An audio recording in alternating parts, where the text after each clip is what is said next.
introdução aos processos de qualidade da água e à modulação desses processos, e vou-vos mostrar duas aplicações, uma Albufeira do Roxo, que está concluída, e uma ainda em preliminar da Albufeira do Alqueiro.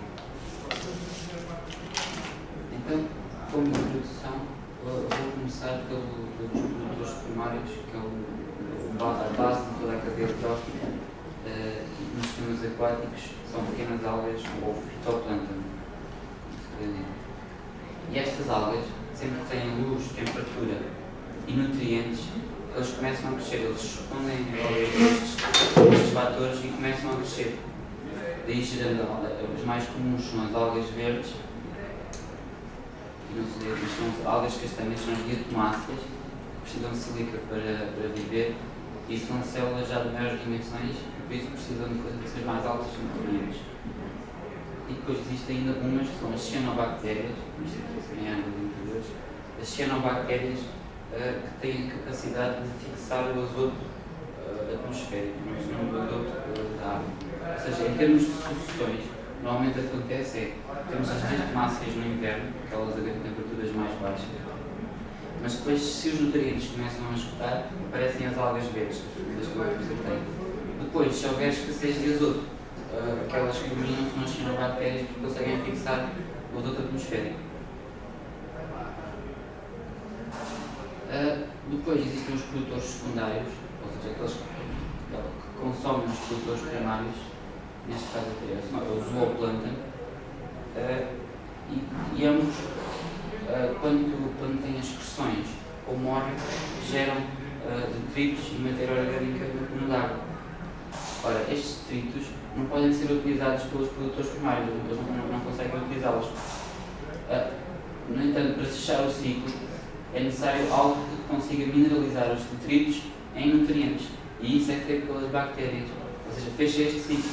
Isto não me parece importante, no entanto, nós temos aqui os produtores primários e os produtores secundários, mas depois temos toda a cadeia, temos os crustáceos, que são os produtores secundários, os zooplâncton, depois temos os pequenos peixes, que consomem esses crustáceos, depois temos os grandes peixes, ou seja, temos toda a cadeia trófica dependendo dos produtores primários. E se não houvesse este fecho do ciclo, ou seja, se não fosse mineralizado matéria orgânica e nutrientes, eles só conseguiam crescer quando houvesse entrada do exterior. Ou seja, isto permite com que haja sempre a mineralização e eles consigam crescer. Ou seja, a morte e a mineralização permite que o ciclo possa continuar. Aquele material que não é mineralizado na coluna da água, acaba por depositar e é mineralizado depois nos sedimentos, que é propriedade por bactérias. Sobre o que acontece aos gases, ou seja, de dia, nós temos a fotossíntese, ou seja, o fitoplâncton consome CO2 e liberta O2, ou seja, ele acumulou carbono, ou seja, ele tirou o carbono, depois junta-lhe os nutrientes para formar a estrutura e para formar os tais açúcares. Só que isto é apenas ele não precisa disso, isto é apenas um passo. Ou seja, ele acumula carbono durante o dia, para depois, à noite, ele faz o processo inverso. Porque ele não consegue utilizar aqueles açúcares, são apenas um passo. Ele precisa de energia que ele possa utilizar. Então o que ele faz à noite é despir esse carbono, oxida o carbono, e permite utilizar a energia na forma que ele pode utilizar, que é ATPs. Para isto depois estar certo, quando há respiração e excreção, a formação do nome. Ora, isto que eu estive aqui a apresentar são os processos que existem na qualidade da água nos aquáticos. E isto que veio a amarelo ou castanho são as variáveis de estado, e as restantes são os processos que fazem variar as variáveis de estado. Ou seja, os processos podem ser automaticamente descritos por equações.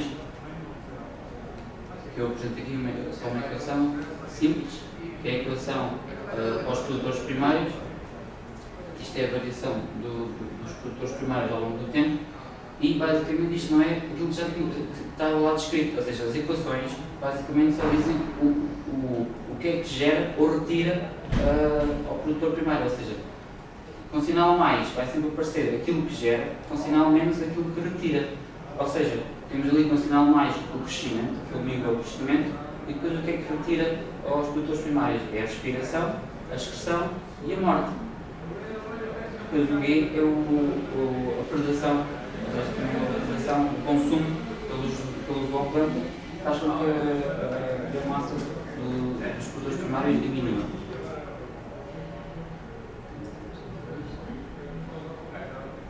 Ou seja, agora esses parâmetros, como é que são definidos? Vou só apresentar um deles, que é o crescimento. Como é que se calcula o crescimento dos produtores primários? Ora, o crescimento é calculado com um valor máximo, ou seja, o valor máximo com que eles podem crescer se não houvesse limitações. O que é que isto quer dizer? Quer dizer, se eles tivessem nutrientes, se tivessem luz e temperatura ótimas, que é este valor aqui. Ou seja, temos sempre um fator que é o crescimento máximo e que depois é afetado por parâmetros ótimos, ou seja, valores, se estes valores forem todos uns, quer dizer que ele cresce o máximo. Se for menores, quer dizer que ele vai ter uma limitação ao crescimento. Em que as curvas, isto é sempre entre 0 e 1, em que as curvas para a temperatura e luz têm sempre um valor ótimo, para o qual a limitação é 1 e ele cresce o máximo. Enquanto que para os nutrientes, tipo na curva de Monod, temperaturas mais altas, eles têm preferência.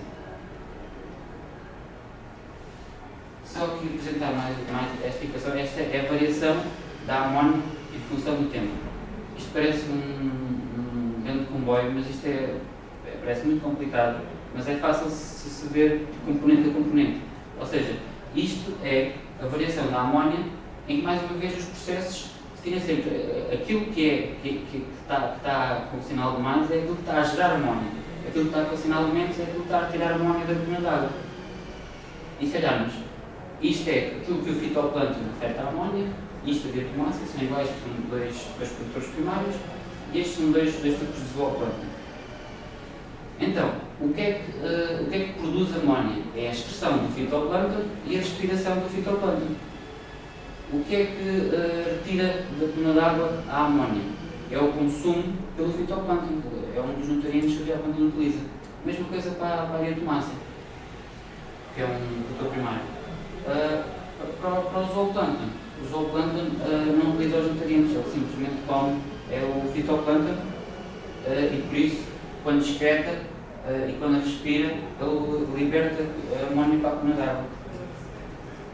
Depois, aqui temos o processo que eu vos tinha falado de mineralização, que é feito pelas bactérias, ou seja, que pegam nas várias, isto são as várias fontes de azoto orgânico e fósforo orgânico e transformam em amónia, por isso tem um sinal positivo. Este último termo é o termo do primeiro passo da nitrificação. A partir do ion amónio é gerado, ou seja, é consumido amónia para gerar nitrito.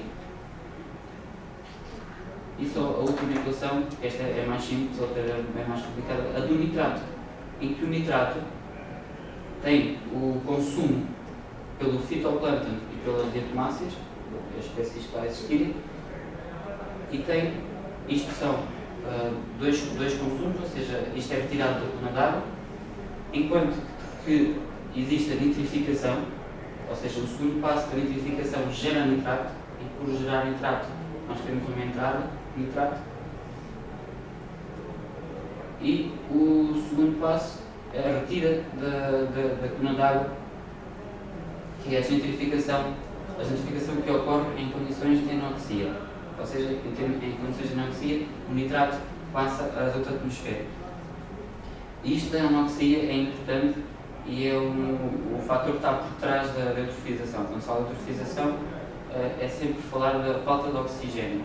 Isso não tinha explicado para não complicar aquele esquema, mas é um esquema simples que se o sistema está eutrofizado, está com muita produtividade, tem muita produção de algas de biomassa. Ou seja, isto faz com que só à superfície é que as algas conseguem captar a luz. Como há tanta biomassa, as que estão mais em profundidade não conseguem captar a luz e acabam por morrer. Ou seja, vai haver muita morte. E como eu vos tinha falado, quando há a morte, depois há a mineralização. As bactérias têm muita biomassa para mineralizar. E onde é que as bactérias estão? Estão nos sedimentos, quer nos sedimentos da coluna d'água, quer nos sedimentos do fundo. Ou seja, com tanta biomassa a morrer, as bactérias vão tentar respirar toda aquela biomassa e começam a consumir oxigênio. E onde é que o oxigênio vai faltar mais? Vai faltar junto ao fundo. Porquê? Porque há mais acumulação de matéria orgânica, a matéria orgânica está a cair, e porque há menor rearejamento da superfície, ou seja, a superfície está mais longe e não consegue trazer o oxigênio.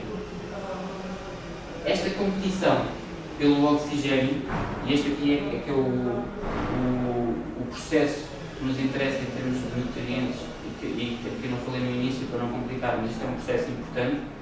Isto pode acontecer em casos de eutrofização ou apenas casos esporádicos durante a noite. Esta competição pelo oxigênio faz com que as bactérias vão procurar oxigênio a outros sítios, porque já pode não haver anoxia, já não há sequer oxigênio dissolvido. Então, onde é que elas encontram oxigênio? Encontram nos sedimentos óxidos de ferro. Os óxidos de ferro encontram-se em atividade nos sedimentos e eles normalmente ligam-se aos metais, ou seja, os metais normalmente precipitam, ligam-se a óxidos de ferro. E também as partículas de fósforo ficam absorvidas aos óxidos de ferro. Ou seja, as bactérias vão tentar tirar aquele oxigênio e ao tirar aquele oxigênio quebram as ligações com os metais ou com o fósforo. Ou seja, isto durante a noite ou em situações de eutrofização pode gerar fósforo que volta para a coluna d'água e pode ainda piorar o problema, ou seja, mais nutrientes.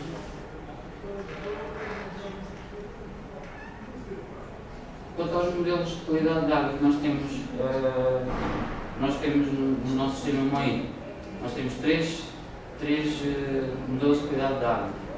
Um que é baseado no modelo WASP da EPA, que é só para a coluna d'água.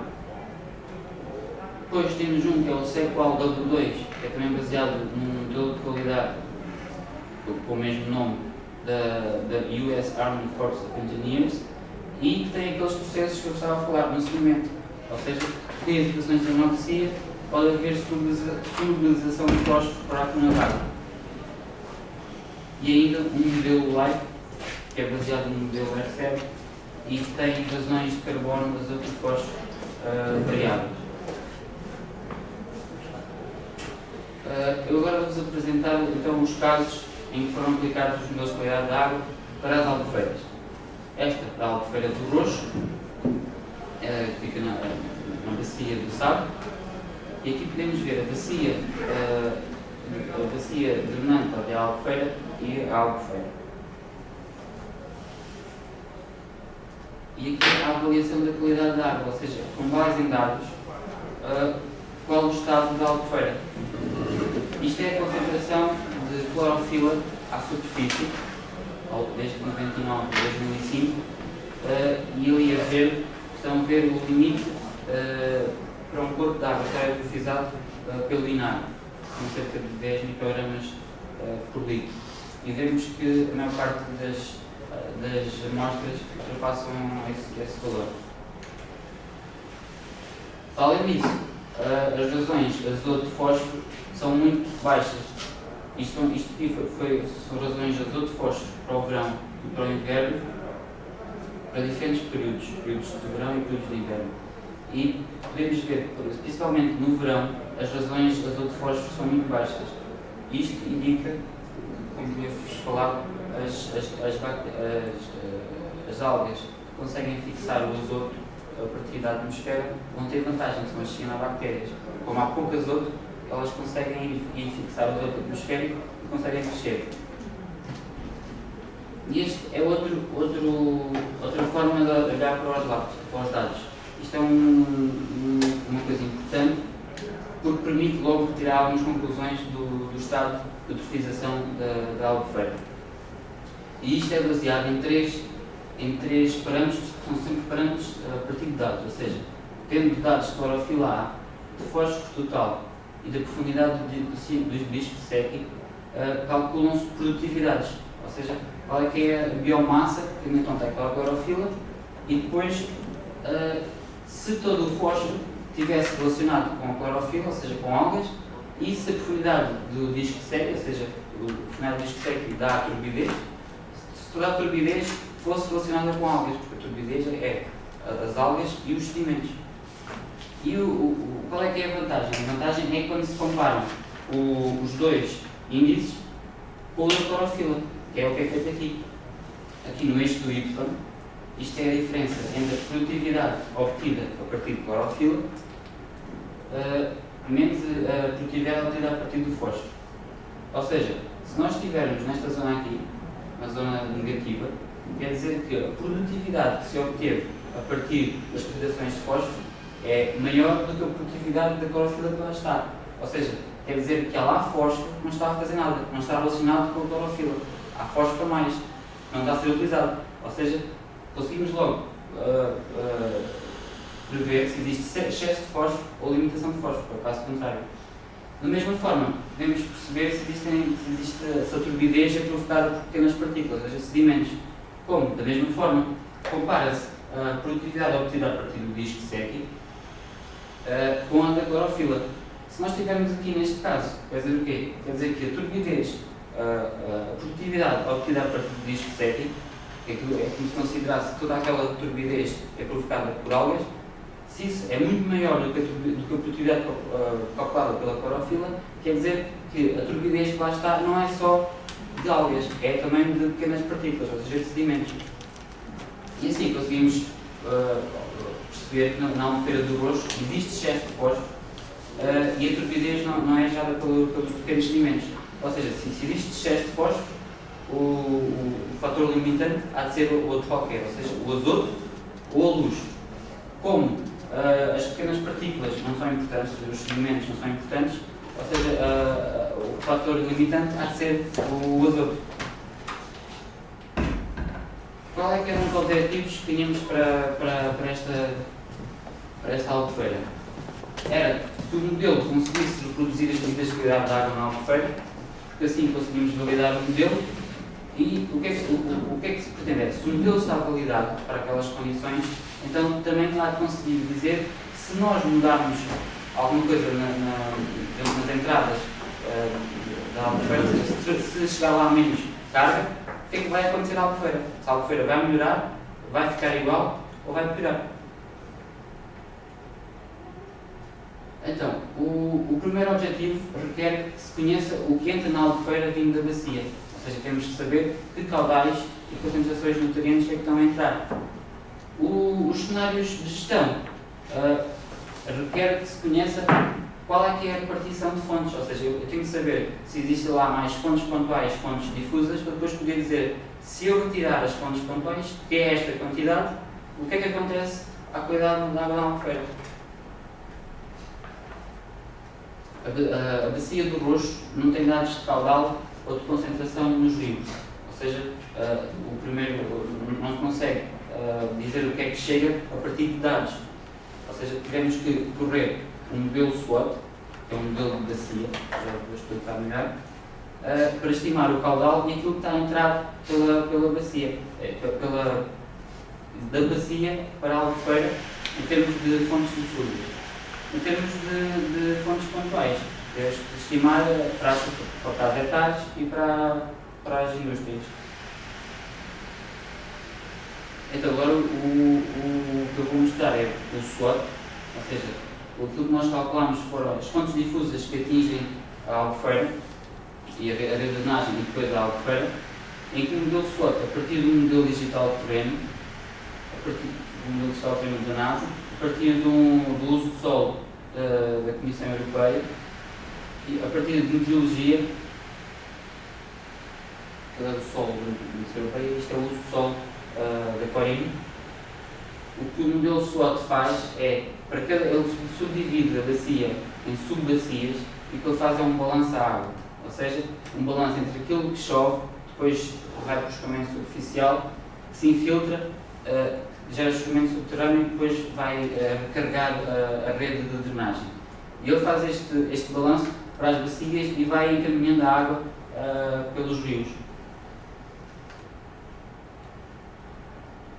Não existiam estações de caudal para poder comparar os resultados, ou seja, nestas linhas de água não há estações de caudal nem de concentrações. A única coisa que se poderia fazer é fazer um balanço à Albufeira. A Albufeira existem dados de entradas e saídas e o que se fez foi comparar isto ao escoamento, em milímetros, em que a azul, que é aqui o de baixo, não sei se apenas é este, isto é o obtido a partir do escoamento, obtido a partir do balanço Albufeira, das entradas e das saídas, e a amarelo temos o escoamento obtido a partir do SWOT, ou seja, a entrada da Albufeira. E podemos ver que tem o mesmo andamento e as ordens de grandeza. Normalmente não se pode muito confiar nos dados de balanço da Albufeira, porque normalmente faltam muitas entradas ou saídas, normalmente falta alguém que atira água para a agricultura e que não é contabilizado, ou seja, dá só para ter uma noção. Isto era para as fontes difusas. Para as fontes pontuais, nós tínhamos a localização de hectares, ali a amarelo, e de suiniculturas, boviniculturas, e foi estimado aquela carga de nutrientes que elas descarregavam nos rios. Assim, aquilo que se pretendia era obter aquilo que entra na Albufeira a partir dos rios, e isso foi obtido a partir do modelo SWOT das fontes pontuais, e aqui podemos ver as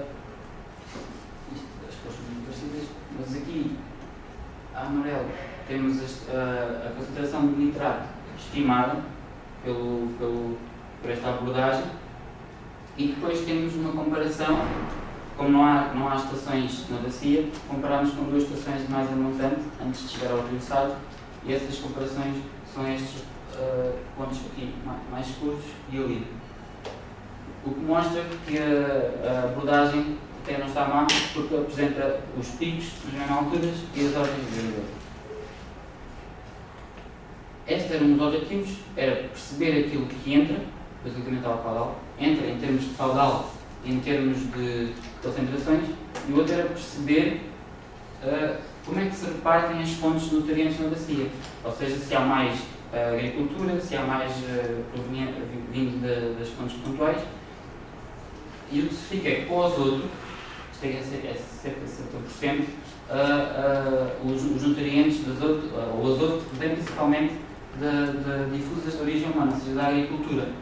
Enquanto que para o fósforo já é mais repartido, é 30% da agricultura e cerca de 47% das hectares. Passando agora realmente à Albufeira, utilizamos o modelo Sequal, que é um modelo assim, ele é homogéneo lateralmente, ou seja, não tem distribuição lateral, ou seja, é só X e depois Z. E aqui apresenta a comparação. Isto é as curvas do volume, ou seja, é o volume em função da cota para o modelo A azul e para os dados do INAC. E ali, cota da Albufeira ao longo do tempo, para os resultados do modelo, que é azul, e para o INAC. E vemos que tem uma boa concordância. Isto é a temperatura, mais uma vez a azul é os valores do modelo e a castanho os do INAC, e podemos ver que o modelo consegue representar a evolução sazonal da temperatura e até o comportamento nos finais de junho ter um pico mais acentuado.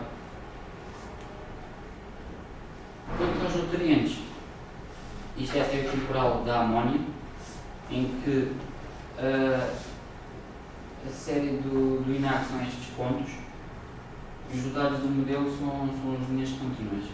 E podemos ver que o modelo consegue representar quer a ordem de grandeza, quer a ocorrência dos picos de amónia.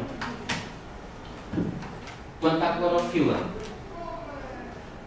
isto é a concentração de clorofila ao longo do tempo, mais uma vez os pontos são os dados do INAC, as linhas são os resultados do modelo e, para o período inicial, o modelo até consegue representar a ocorrência dos picos e a sua ordem de grandeza. Mas como podem ver, naquela zona final, existem ali alguns dados clorofila que tem valores bem mais elevados do que os simulados pelo modelo. E isso, em parte, pensamos que pode ser por aquilo que eu vos tinha dito, que é o fósforo, em condições de anoxia, o fósforo é libertado dos sedimentos para a coluna d'água. E isso porque nós mostramos aqui, o que eu mostro é o fluxo de fósforo dos sedimentos.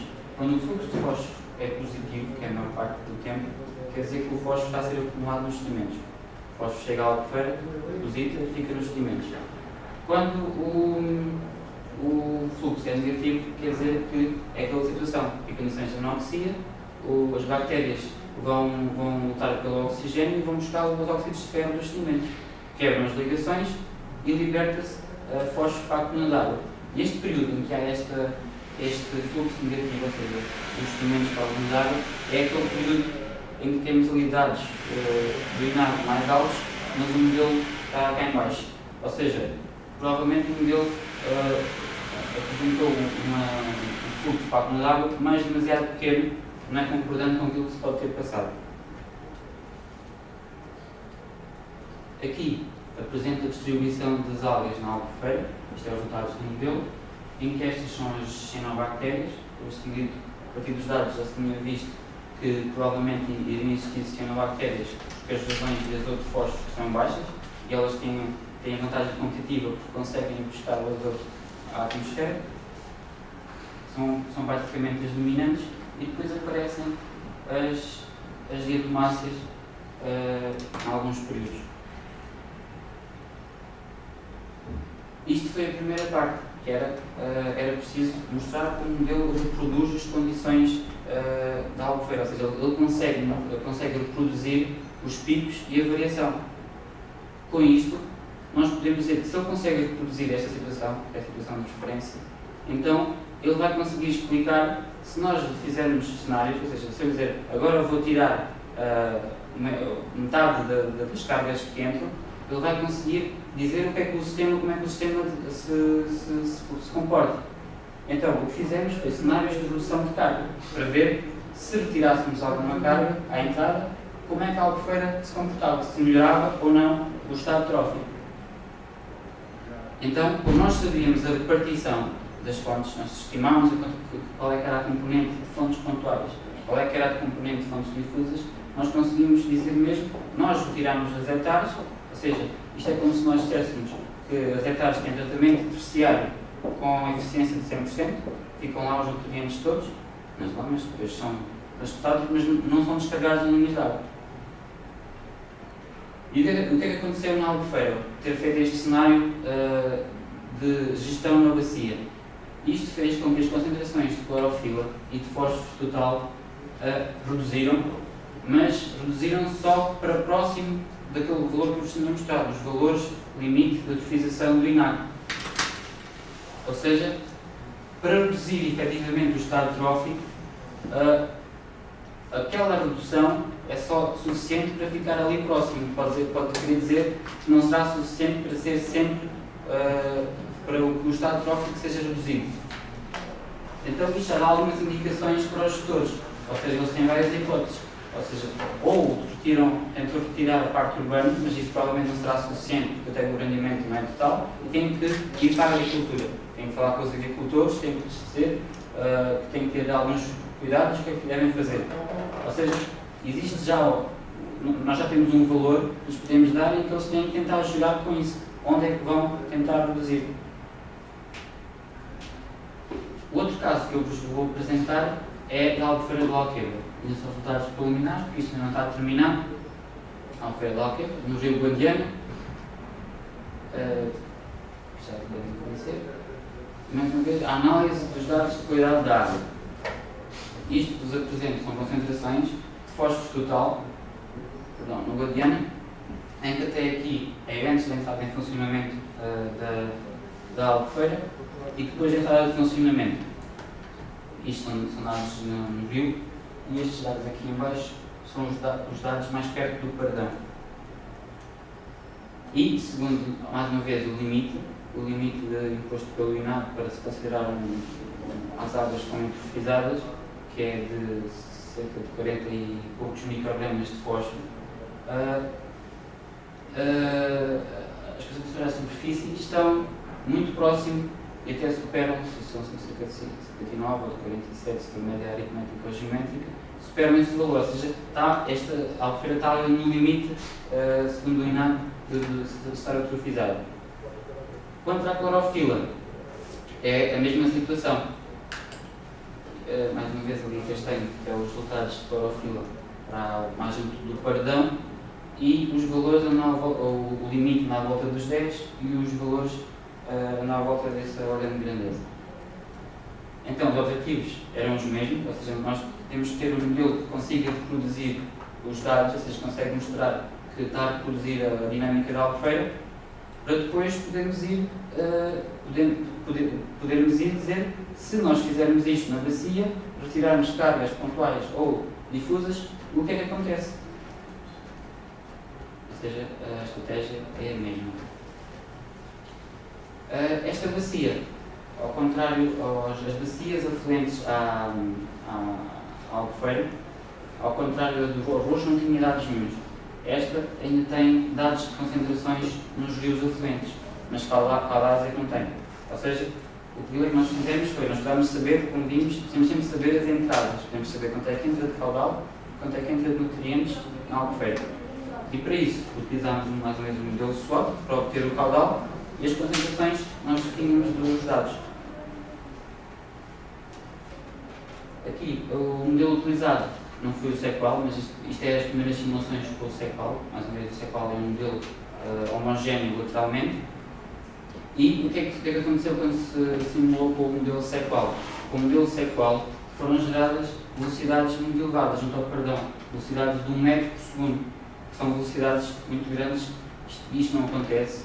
Isto era quase possível arrebentar com a parede da albufeira com estas velocidades. Isto acontece porquê? Porque o modelo é homogéneo lateralmente, ou seja, não tem definição lateralmente. O que o MOID tem. Isto é a batimetria do modelo MOID para a albufeira. Ou seja, nós lateralmente temos várias células, ou seja, quanto mais células melhor, claro. Ou seja, eles conseguem resolver uma coisa que acontece nestas albufeiras grandes, que é a dissipação lateralmente. Enquanto que aqui não há dissipação, temos uma célula e aquilo vai tudo por aí abaixo, aqui nós temos mais células e pode haver os vórtices já a dissipação de velocidades, o que gerou velocidades bem mais baixas. Aquilo que eu apresento aqui é uma pequena simulação do fitoplâncton. Isto é um corte da albufeira, aqui mais perto temos o paredão da montante, e vemos aqui, isto é fitoplâncton, e vemos aqui a aparecer à superfície um bloom de fitoplâncton, que é causado, há nutrientes, temos luz, isto é em março, há mais luz, tem temperatura, então eles respondem e geram um bloom.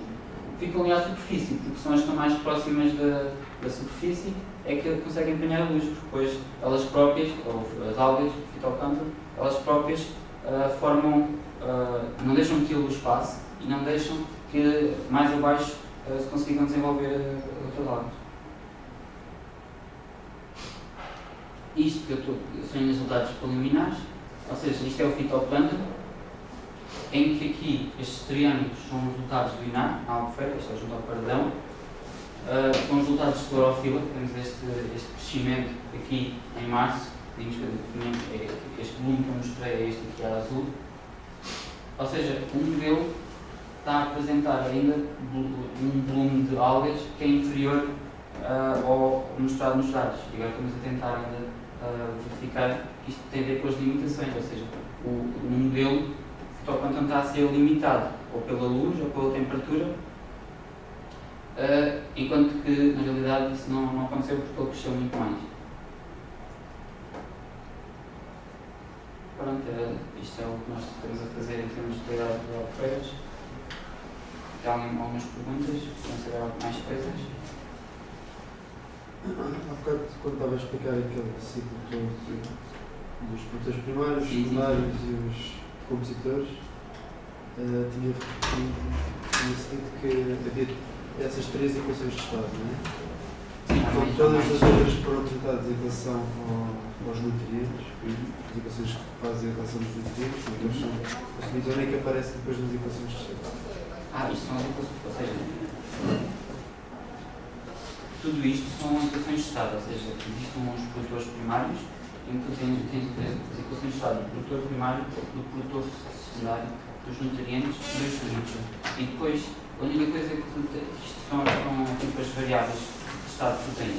E depois a única coisa que tens de saber é como é que os processos acrescentam ou retiram à variável de estado. Que é aquilo que depois eu tentei explicar só poder nos produtores primários e nos nutrientes. Ou seja, aquilo é como uma variável de estado. O produtor primário é afetado, é acumulada com crescimento e é retirada com a respiração, com a excreção e com a morte.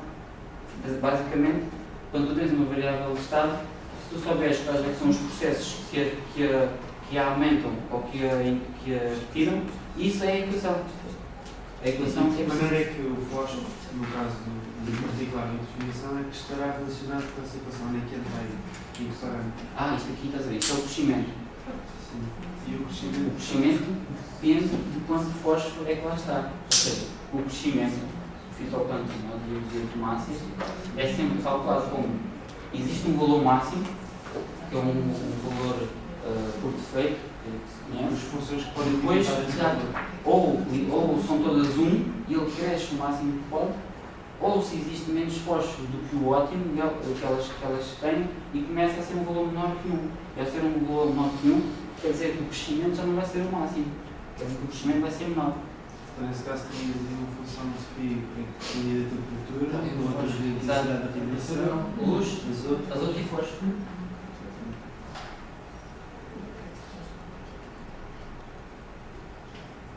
Se alguém quer saber alguma coisa. Bom, eu não quero prolongar isto muito. 50 minutos. Acho que está bom. Pronto, se tiverem dúvidas, o meu e-mail está ali, podem-me seguir.